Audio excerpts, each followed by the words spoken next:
Hello, I'm the Code Guy and you're watching my beginner's course for Python. In this video, we're going to install Python itself and a tool that helps us program in it. We're then going to write our first very simple program. While these are installing, we'll go through why you should learn Python and why from me.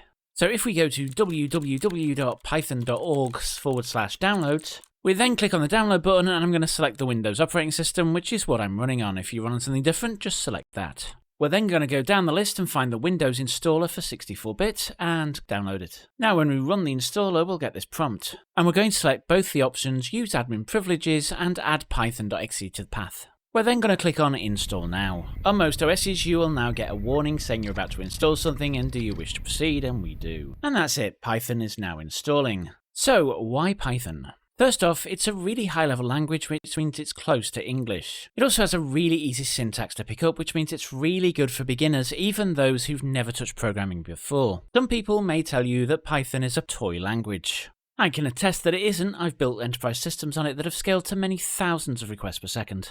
Okay, installation is now complete, we got set up was successful, and we can click close. The second program we'll be installing is the PyCharm IDE. IDE stands for Integrated Development Environment. And this is basically the tool that allows us to program nice and easily. For my day job, I use the professional version. We're going to use the community version, which is free. From the header bar, select Developer Tools and then PyCharm. We're then going to scroll all the way to the bottom of the page and select Download against PyCharm Community Edition. Once it's downloaded, click to install. We're going to open the program and click on Next. I'm then going to select the three options to the left. You can choose whichever you like. We then click Next again and Install. Well, that's installing. A little about me. I'm a self-taught software developer and I've been developing applications for around 20 years. I've learnt from a lot of very good developers over the years and mentored a lot of new ones. I tend to specialise on the back end and I have a real passion for fast and reusable code. I've been programming in Python since 2017 and since then it's become my favourite programming language of all time. It allows me to be so productive. I can achieve far more in a short period of time than any other language. Okay, enough about me, let's start writing our first piece of code. First, we're going to open the command prompt. To do this, hit the start button, type in cmd and hit enter. We're now going to type in Python and hit enter. If Python's installed correctly, we should see this banner telling us which version we're running in my case 3.12.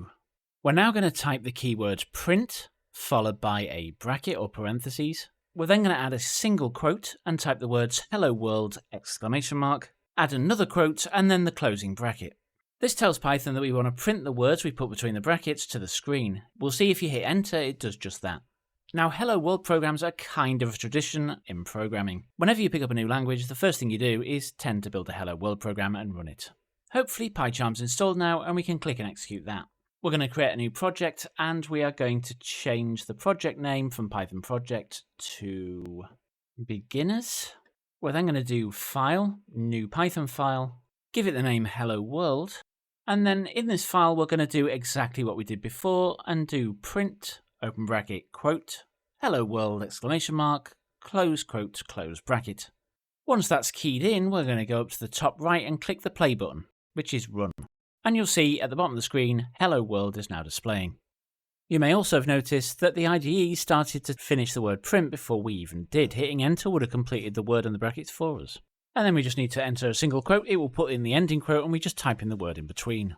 In this one we install the tools we're going to use throughout the course. In the next one we're going to talk about variables and types. These are some of the simplest building blocks in pretty much all of coding. And if you don't know what variables are, it doesn't matter, we will go through that in detail. That video should be in the top left to click for you now. And with that, thank you for watching and I'll catch you on the next one.